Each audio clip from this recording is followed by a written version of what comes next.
Alors, vidéo qui va suivre, eh ben, celle qui parle, justement de comment, installer une station de veille et à quoi ça va servir, comment s'en servir un petit peu.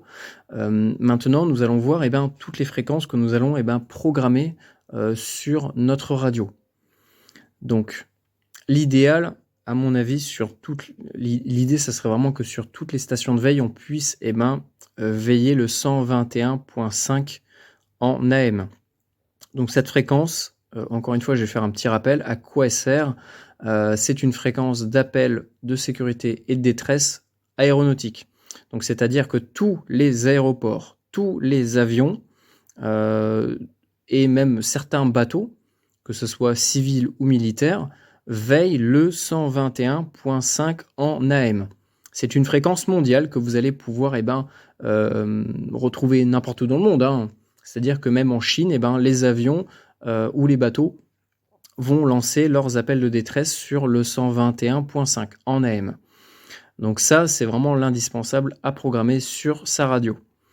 Vous avez également d'autres fréquences, donc je vais en parler, mais je vais quand même expliquer à quoi ça sert. Vous avez le 123-100. Donc là, c'est une fréquence d'urgence. Qu'est-ce que c'est que l'urgence? Encore une fois, je vais faire un petit rappel. La détresse, c'est le fait de demander de l'aide, et l'urgence, c'est le fait de s'organiser pour porter assistance à la personne en détresse. C'est deux choses complètement différentes. Donc le 123-100, ça va être la fréquence sur laquelle les avions de recherche vont communiquer, s'organiser pour retrouver la personne, l'avion, les sinistrés qui ont lancé l'appel de détresse sur le 121.5. Donc moi je vous recommande pas forcément de le programmer. Après, si vous de votre côté personnellement vous voulez l'écouter, faites-le, c'est toujours intéressant, mais au niveau de l'écoute, pour moi ça me semble pas forcément pertinent de veiller cette fréquence. Donc après celle-là, vous avez la deuxième, je vais partir des plus standards et des plus utilisés dans le monde jusqu'aux moins utilisés. Vous avez le 156-800. Donc cette fréquence, c'est une fréquence, encore une fois, d'appel de sécurité et de détresse pour tout ce qui va toucher au maritime. Donc en mer ou sur les fleuves, rivières. Donc c'est-à-dire que même si vous êtes en plein milieu de la France et que vous avez un gros fleuve qui passe à proximité avec des bateaux, ou je sais pas moi, des gens qui font du canot et kayak, ils sont censés normalement veiller le 156-800, le canal 16 marine. Donc ça va être également une fréquence très intéressante à veiller. Donc cette fois-ci, ça va être en FM. On n'est plus sur une modulation AM qui est vraiment réservée qu'aux avions, mais là, on va être vraiment en FM. Après ça, sur quoi est-ce qu'on pourrait partir? Au niveau de la veille, je pense tout simplement la fréquence parapente, qui est la 143-9-8-7-5. Malheureusement, là où je suis, il y a des perturbations sur cette fréquence. Mais donc cette fréquence, qu'est-ce que c'est encore une fois? C'est une fréquence de communication, de sécurité et de détresse pour tous les pratiquants de parapente de vol libre. Ça va être la fréquence FFVL, la FFVL. Donc c'est une association nationale qui a cette fréquence-là de réserver à ses pratiquants. Donc cette fréquence-là, elle est veillée et utilisée par quasiment tous les parapentistes. Dans certaines régions, ils ont une deuxième fréquence qui leur est attribuée, mais bon, c'est pas pertinent de vous la donner. Donc vraiment, celle qu'il faut retenir, c'est 143-9-8-7-5. C'est là-dessus que les parapentistes vont lancer pareil des appels de détresse si jamais ils tombent, je sais pas, dans un arbre, ils ont un souci, n'importe quoi. D'ailleurs, l'an dernier encore, il y a eu des soucis dans les Pyrénées, et il y a des parapentistes comme ça qui ont disparu. Donc voilà, c'est toujours intéressant de veiller ces fréquences-là. Encore une fois, en AM, il y a en FM, pardon, il n'y a pas de CT, CSS ou de je sais pas quoi. Pareil sur le 156-800, il n'y a aucun filtre CT, CSS. C'est justement pour que n'importe qui puisse entendre la communication et être compatible à 100%. Les secours en hélico, par exemple, sont équipés 143-9-8-7-5. C'est toujours dur à le dire. Donc voilà, c'est toujours bien de le savoir. Ça également. Apparemment, certains refuges veillent également cette fréquence, mais c'est pas sûr. L'info n'est pas fiable. Mais voilà, donc cette fréquence, elle est toujours intéressante à veiller. Donc attention, dans certains secteurs, selon l'antenne que vous avez également, vous allez pouvoir capter énormément de balises météo. Donc, Site du Grand Rhin, sud-ouest, 4 km/h, 16, maximum, 24 degrés. Toute la journée, en fait, il faut savoir que chaque club, chaque mont, chaque pic a une balise météo qui va diffuser la météo pour son secteur. Donc ça peut très vite devenir chiant de veiller cette fréquence. Donc à mon avis, moi ce que j'avais fait sur mon récepteur à l'époque, parce que j'en avais installé un, j'avais bloqué cette fréquence, mais je la débloquais que quand il y avait une alerte. Donc l'alerte, je la recevais surtout via des réseaux, etc., Internet. La FFVL qui lance un appel de recherche d'un parapentiste, à ce moment-là, je débloquais la fréquence et on faisait de la veille dessus. Ou alors je la veillais personnellement avec ma radio, mais pas avec mon récepteur que je vais interconnecter avec Internet. Parce que là, l'idée, ce qu'il faut se dire, c'est que derrière, si on interconnecte nos récepteurs qui veillent les fréquences de détresse sur l'application Zello et que par exemple, tous les veilleurs qui sont connectés à Zello veillent tous les récepteurs ou une partie des récepteurs, si on commence à avoir des balises météo qui se déclenchent toute la journée et ça, vous le multipliez par le nombre de récepteurs, vous allez en fait passer la journée à entendre des balises météo. Donc ça peut être vraiment très vite casse-pied. Donc est-ce que c'est pertinent ou pas de la programmer ? Oui et non. Ça va vraiment dépendre de votre secteur. Il faut faire le test. Est-ce qu'il y a beaucoup de balises météo ? Si vous êtes en pleine montagne, mais pas forcément très haut, ça va être plutôt intéressant parce qu'on va pouvoir quand même couvrir une bonne zone sans être perturbé par des balises qui sont peut-être à 50 ou 100 km parce que la VHF, ça porte beaucoup plus loin. Donc on va peut-être entendre des balises beaucoup plus loin. Donc ça va nous perturber toute la journée, nous occuper les oreilles, et ça peut très vite être fatigant. Donc oui et non, c'est pas très pertinent. Pour moi, ça dépend des secteurs, mais c'est quand même bien de l'avoir de programmer dans le récepteur en cas de besoin. Après ça, vous avez, on va partir sur vraiment les fréquences les plus officielles jusqu'au pas officiel du tout. Vous allez également pouvoir programmer les fréquences de secours en montagne pour la Haute-Savoie. Donc ça va être le canal E. Le canal E, c'est le 161 300. Donc ça, c'est une fréquence nationale de sécurité et de détresse en montagne. Par contre, elle est uniquement exploitée et veillée dans la Haute-Savoie. C'est dommage, mais c'est comme ça. Encore une fois, c'est la France. Mais voilà, si vous êtes vers la Haute-Savoie ou même en montagne, personnellement, moi, je l'ai sur toutes mes radios et je la scanne. Je la veille quand même si je ne suis pas dans un secteur qui est censé être couvert par ce réseau-là.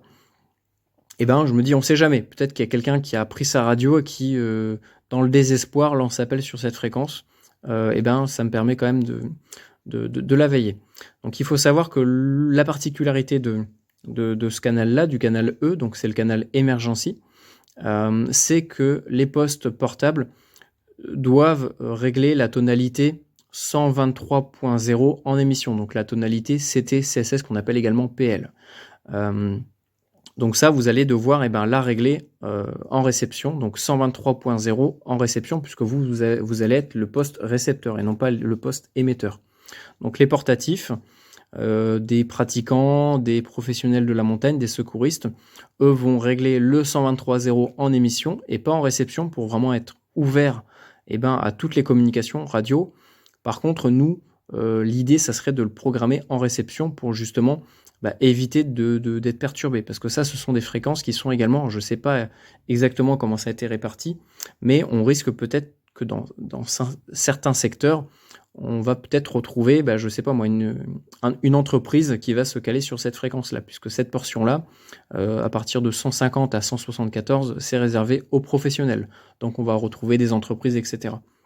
Mais cette fréquence-là, voilà, elle est réservée pour le secours en Haute-Savoie, mais je ne sais pas exactement ce qu'il en est dans toute la France. Voilà, donc cette fréquence-là, elle fonctionne dans la Haute-Savoie française, en Suisse et en Italie. Donc ça va être intéressant de pouvoir la veiller. Après ce canal-là, qu'est-ce qu'on a ? Si vous êtes plus dans les Pyrénées, j'allais dire les Alpes, les Pyrénées côté espagnol, vous avez le SOS Montana qui ressemble un petit peu au 161-300, qui est le 146-175. Donc ça, c'est une fréquence qui est veillée par la sécurité civile espagnole. Encore une fois, c'est pas sur toutes les Pyrénées, mais c'est une partie des Pyrénées. Donc je vous mettrai la photo où on voit les stations d'écoute et la zone à peu près de couverture de ce réseau-là. Et encore une fois, le 123.0, c'est la tonalité qui est réservée à de la détresse. Donc, je ne vous l'avais pas dit juste avant, mais le canal E, donc il sert, vous allez par exemple retrouver le CODIS sous l'indicatif cordial, qui va diffuser pour la Haute-Savoie des bulletins météo tous les jours, je crois, ou selon les périodes. Vous allez également retrouver les communications entre services de secours, donc les pompiers, les pisteurs, etc. Mais ça sert également et surtout de fréquence de détresse sur lequel on va pouvoir lancer un appel de détresse, soit aux pratiquants à proximité, soit, ça dépend des circonstances, aux stations d'écoute, puisqu'il y a des relais répartis sur pas mal de sommets en Haute-Savoie, qui vont être à l'écoute du 161 300 et qui vont écouter cette fréquence. Et derrière, il va y avoir les services de secours, donc le CODIS, la REGA, etc. Donc le 146-175, pareil, la tonalité 123.0 pour les portatifs. Donc nous, on va le régler en réception, puisqu'on n'est pas le portatif émetteur, mais on est la station fixe en réception. Donc 123.0 pour la détresse. Et donc, pareil, il y a des stations de veille, des relais qui sont répartis un peu partout en Espagne au niveau des Pyrénées, qui vont être veillés par la sécurité civile, mais il y a également des pratiquants qui veillent cette fréquence et des radioamateurs. Donc cette fréquence est uniquement pour les Pyrénées espagnoles. Mais si vous êtes dans ce secteur, c'est toujours intéressant de le programmer. Enfin, personnellement, moi, sur tous mes scanners, j'ai cette fréquence de programmer et je la scanne. Donc en France, elle n'est pas censée être exploitable. Pour rester sur l'Espagne, la France, la montagne, vous allez également pouvoir programmer le canal 7.7, qui est le 446 08 125. Ah, pourquoi il veut pas? Qu'est-ce qu'il me fait? Bon, moi, je l'avais programmé sur une mémoire. Donc, le canal 7.7, Radio Rando Montagne, c'est une fréquence qui est déjà exploitée par les pratiquants en Espagne, en Andorre, au Portugal et en France. C'est une fréquence qui n'est pas uniquement réservée qu'aux Pyrénées ou qu'aux Alpes, mais vraiment une fréquence plutôt internationale. Donc français, espagnol, Andorre et portugaise. Donc c'est 446 08 125, mais si vous avez le pas de 5, c'est 080. Donc moi j'ai pas le pas de 625 donc, sur ma radio, donc ça va être le 446 080 avec la tonalité 85.4 qui correspond au sous-canal 7 de la bande PMR 446. Donc on va régler le 85.4 en réception, qui va nous permettre uniquement d'écouter le 7.7. Donc ça, c'est une fréquence super importante à écouter. Donc c'est une fréquence, pour ceux qui ne connaissent pas, de communication entre pratiquants, également une fréquence de sécurité. Donc on va pouvoir également diffuser des infos au niveau de la météo, au niveau de risque, par rapport à la pratique, je sais pas moi, d'un sommet ou d'une piste sur lequel il y a eu des éboulements par exemple. Mais on va également les pratiquants vont pouvoir s'en servir également de fréquences de détresse, puisque l'idée c'est d'être entendu par un maximum de monde, et notamment les pratiquants de la randonnée et des sports outdoor. Donc le canal 7.7, c'est toujours intéressant de l'avoir sur sa radio. Après le 7.7, moi je vous recommande de programmer par exemple le canal 8.18. Alors le canal 8.8, c'est le canal d'appel PMR 446. Malheureusement, personne n'utilise le sous-canal 8, c'est dommage. Et le sous-canal 18, donc le 8.18, il sert, on va dire, qu'exclusivement à de la détresse. Donc l'idée, c'est que les portatifs, un peu comme sur le canal E ou le canal SOS Montana, le 146-175, le canal espagnol, ça va être que les portatifs qui vont vouloir demander de l'aide, envoyer un appel de détresse, vont programmer le sous-canal 18 uniquement en émission et non pas en réception, pour être ouvert justement à toute personne qui va pouvoir entendre la communication. Donc l'avantage de régler le sous-canal 18 uniquement en émission pour les portatifs des pratiquants ou des gens en général, ça va être de pouvoir être entendu par les gens qui sont sur le 8 normal, mais également les gens qui sont sur le 8-18. Et nous, ça va être notre cas. On va programmer le 8-18 en réception pour uniquement entendre les appels de détresse, et non pas les QSO ou les grutiers, tous les gens qui sont sur le canal 8. Donc là, la fréquence de... Alors, où est-ce que je l'ai foutu ? Je crois que c'est celle-là. Donc le 8-18. Donc la fréquence c'est 446,09,375. Si vous avez le pad 5, c'est 446,095. Donc où est-ce que c'est où déjà le menu? C'est là. Si je vais sur les tonalités CT-CSS, vous voyez que c'est la même tonalité CT-CSS que les autres fréquences. C'est le 123.0. Donc vraiment l'idée c'est de standardiser le 123.0 pour la détresse. Donc le 123.0, vous allez pouvoir le programmer sur le canal E, sur le 8-18, mais également sur le SOS Montana, donc le 146-175. Donc pour moi, ça c'est vraiment les fréquences les plus pertinentes, les plus intéressantes à veiller. Après, si vous voulez en rajouter, par exemple, le canal 1.9 pour la route, si vous êtes proche d'une autoroute, ça peut être aussi intéressant de veiller cette fréquence-là. Si jamais un jour, je sais pas, moi, il y a un accident sur la route ou il y a quelqu'un qui se blesse. Encore une fois, vous allez me dire, certains vont venir me dire, oui, mais il y a des numéros d'urgence, les gens n'utilisent plus la radio. En fait, les téléphones, ça fonctionne pas partout et pas dans toutes les conditions. Si par exemple, on reprend l'exemple de tout à l'heure du canal 7.7 ou du canal E, le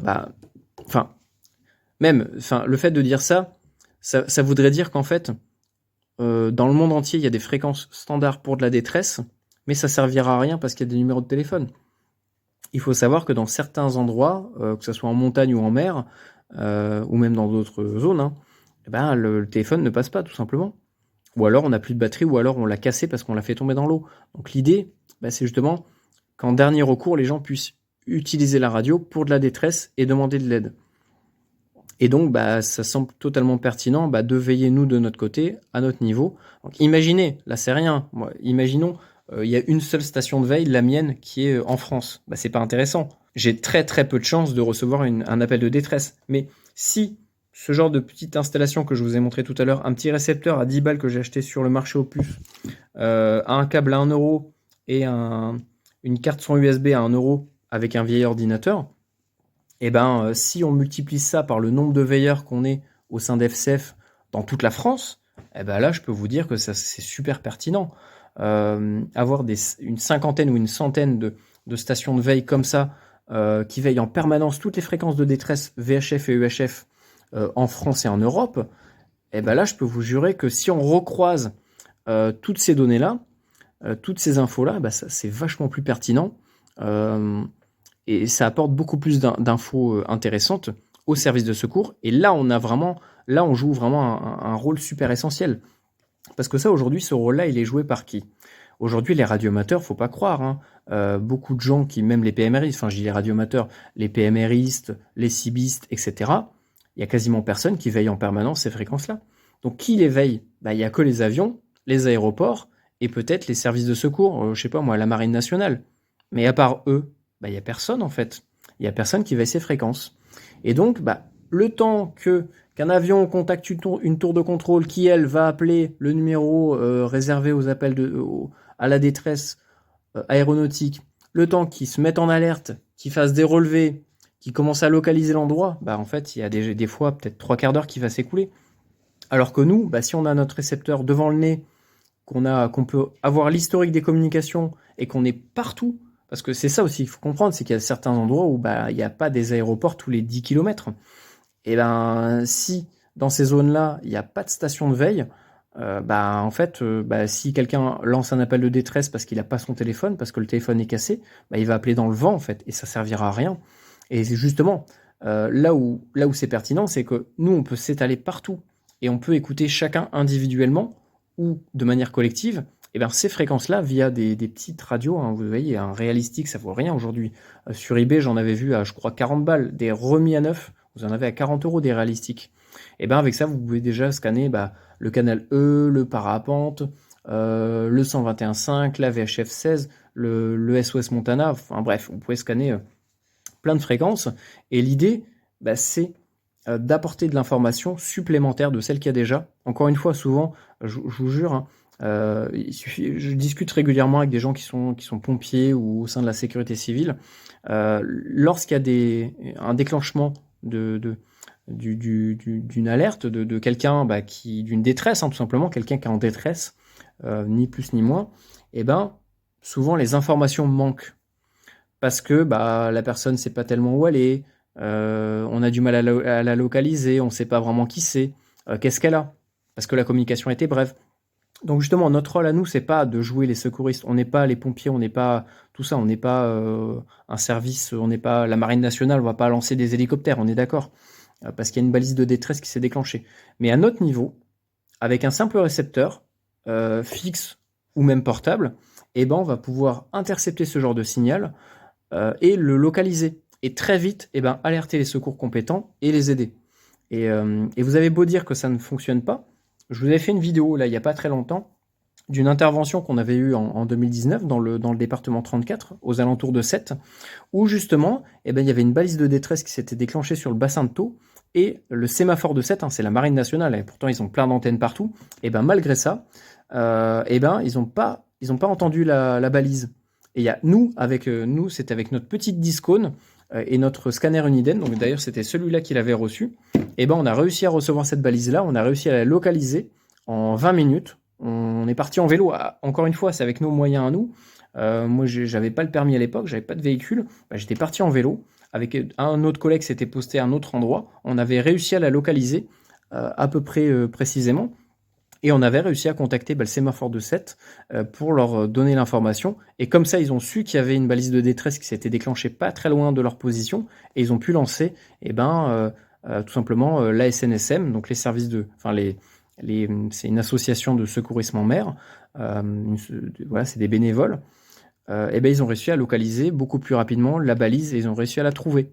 Alors que si on n'avait rien dit, si on ne veillait pas ces fréquences-là, si on ne veillait pas le 121.5, ben peut-être que ça aurait pris une demi-heure de plus, ou 20 minutes de plus, ou même 5 minutes de plus, ou même une minute de plus. Mais cette minute-là, si c'est quelqu'un qui est à l'eau, si c'est quelqu'un qui est en hypothermie, et ben la une minute, même les 30 secondes que vous allez faire gagner au service de secours, ben c'est peut-être ce qui va permettre à la personne d'être en vie en fait. C'est ça qu'il faut se dire, c'est que nous, on n'est pas là pour jouer les secouristes, pour aller courir sous les tirs, aller chercher la personne, la mettre sur son dos, on n'est pas dans les films. Mais avec des radios, même sans bouger de chez nous, avec une Yagi dans le jardin, une petite antenne râteau, et ben on va pouvoir comme ça localiser approximativement un signal et aider les secours. Et ça, si on le fait à l'échelle nationale, eh ben, je peux vous jurer ça va être vraiment pertinent. Et là, on va vraiment être utile. Et là, on va vraiment pleinement jouer notre rôle de citoyen, de secouriste citoyen, on va dire, de veilleur citoyen. Et c'est tout le but de ce projet, en fait, hein, du projet CIDEV, pour le réseau CIDEV, donc c'est sécurité, information, détresse, veille. Sécurité parce qu'on va apporter pareil de l'information aux gens, aux pratiquants, les informer sur les outils de sécurité qu'ils ont à leur disposition. Donc sécurité, information, on va encore une fois informer les gens par rapport à ça. Détresse, on va veiller les fréquences de détresse. Et la veille, on va veiller ces fréquences, tout simplement. CIDEV, sécurité, information, détresse, veille. Donc le CIDEV, c'est constitué de deux choses différentes. D'une première part, d'un canal sur lequel on va pouvoir communiquer entre nous, entre veilleurs. On va pouvoir s'informer de ce qu'on est en train d'écouter, de la localisation, de la direction d'un signal, de quoi faire, parce que des fois il y a des gens qui paniquent un peu, ils savent pas trop quoi faire, donc les gens beaucoup plus habitués à ça vont pouvoir les rassurer, leur dire écoute, voilà, il faut que tu concentre-toi, relève l'heure à laquelle tu as reçu le signal, la fréquence, la direction, etc. Et après tu appelles le tel numéro et tu leur donnes les informations. Donc nous, encore une fois, voilà, on n'est pas des super saiyans, on n'est pas des professionnels du secourisme, même s'il y a certains bénévoles, certains membres qui sont professionnels dans leur milieu, enfin dans leur milieu professionnel, quoi. Mais nous, en tant que citoyens, même sans formation de secourisme, avec un récepteur radio et un smartphone, on peut déjà se rendre utile et peut-être sauver des vies. Voilà. Donc c'est tout ce qu'il faut retenir de ce projet-là. Donc ce réseau-là, il est constitué de deux choses différentes. Un réseau pour communiquer entre nous et des stations de veille qu'on va pouvoir écouter en simultané, en plus du réseau de veille. Donc voilà, l'idée c'est qu'avec un simple smartphone, on va pouvoir écouter les stations de veille qui sont réparties un peu partout en France, et on va pouvoir comme ça savoir, tiens, dans tel secteur, il y a une balise de détresse qui s'est déclenchée. Dans tel secteur, il y a un randonneur qui s'est pété une jambe. Alors, encore une fois, je vais faire un très gros rappel là-dessus, parce que il y en a plein qui viennent peut-être chez nous en se disant ça va tout le temps bouger, ça va être voilà, je vais être secouriste, voilà, super. Non, il faut savoir que 99% du temps, vous allez entendre des communications inintéressantes, hein. Je vous le cache pas, même sur des fréquences de détresse, et ben souvent ça va être un avion qui a perdu, qui arrive pas à trouver la fréquence de l'aéroport de son secteur, qui va essayer de les appeler sur le 121.5, ça va être plein de choses. Un bateau qui veut rentrer au port. Donc 99% du temps, vous allez entendre des communications qui ne vont pas être de la détresse. Mais par contre, le 1% qui reste, eh ben, c'est ce 1% là qui est pertinent et sur lequel on va pouvoir jouer notre rôle tout simplement de citoyen. C'est jouer notre rôle de citoyen, ni plus ni moins. C'est porter assistance à quelqu'un en danger. Voilà, quelqu'un qui lance un appel de détresse, eh ben, je pense que tout le monde, un maximum de gens dans la population devraient être équipés en radio et veiller ces fréquences-là. Et je vous jure que ça aurait un impact énorme au niveau de la vie de tous les jours. Et c'est tout le but du projet FCF et du réseau CIDEV. Voilà, donc au niveau des fréquences à programmer, voilà, après chacun, voilà, c'est à vous aussi de voir, par exemple, à la zone dans laquelle vous êtes, qu'est-ce qui est pertinent et qu'est-ce qui ne l'est pas. C'est-à-dire que si je suis en pleine montagne, régler le canal 16 marine, ça n'a pas tellement d'intérêt puisqu'on n'est pas au bord de la mer. Et à l'inverse, si je suis en bord de mer, je ne vais pas programmer le canal E qui est un canal pour la Haute-Savoie. Enfin, vous voyez ce que je veux dire.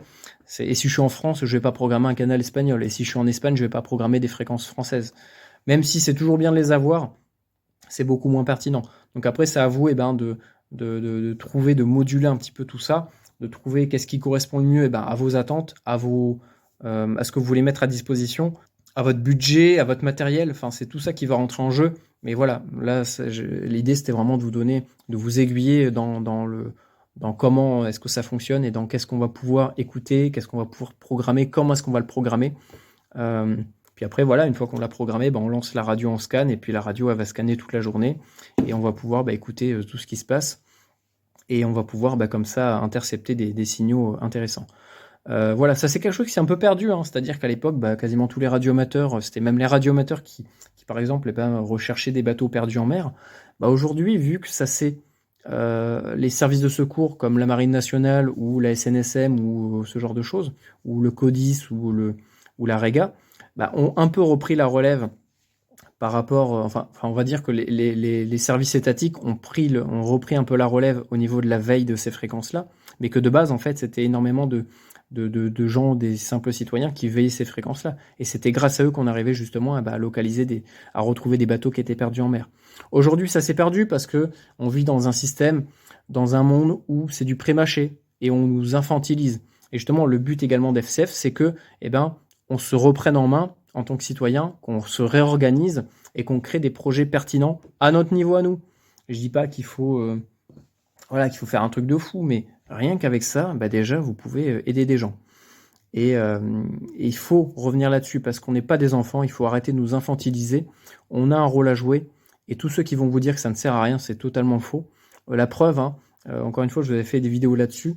Dans le 34, je crois en 2 ans de veille, on avait monté une toute petite équipe. On était 2-3, pas plus. Ça suffit amplement. Même tout seul, vous pouvez travailler. On était 2-3 dans le 34. Et en 3 ans, on a reçu plein de plusieurs balises de détresse. On a réussi à les localiser à chaque fois. Pareil, des tirs de fusées, des fusées de détresse, des appels sur le canal 16, de gens qui étaient en train de se noyer. Enfin bref, rien qu'avec des jumelles, déjà on peut aider les secours qui sont eux sur un Zodiac et qui ne voient pas forcément autour d'eux où est-ce que la personne est. Et vous allez me dire, oui, mais il y a la Marine nationale, il y a les secours, il y a tous ces services déjà étatiques qui existent. Ouais, mais attendez, il y a des fois, il y a des sémaphores qui doivent peut-être surveiller plus de 100 km à la ronde. Vous pensez vraiment qu'avec des jumelles, le gars, il va voir un mec qui est en train de se noyer à plus de 50 km de là où il est? Même à 10 km, c'est quasiment impossible. Donc le but, c'est que nous, à notre échelle, même en se baladant, vous voyez, au bord de la mer, des fois, moi, dès que je me balade au bord de la mer, je suis en veille sur le 16. Ça coûte rien d'avoir la radio d'allumée. Mais si jamais un jour, il y a un mec qui est en train de se noyer, je peux en quelques secondes appeler les secours et leur donner la position exacte où le gars se situe. Et comme ça, les secours peuvent arriver en quelques minutes directement sur la personne, plutôt que de galérer, à envoyer un hélicoptère, à le chercher. Le gars, il s'est noyé, c'est trop tard. Voilà. Donc, n'hésitez pas encore une fois à poser vos questions. Pareil, me faire des suggestions au niveau du contenu, si jamais il y a d'autres sujets que vous voulez que j'aborde par rapport à la veille. Mais ça va arriver petit à petit, hein. Je vais vous expliquer comment ça fonctionne de A à Z. C'est juste que ça prend du temps et voilà. Bon, j'espère que ça vous a plu et je vous dis à une prochaine. Salut.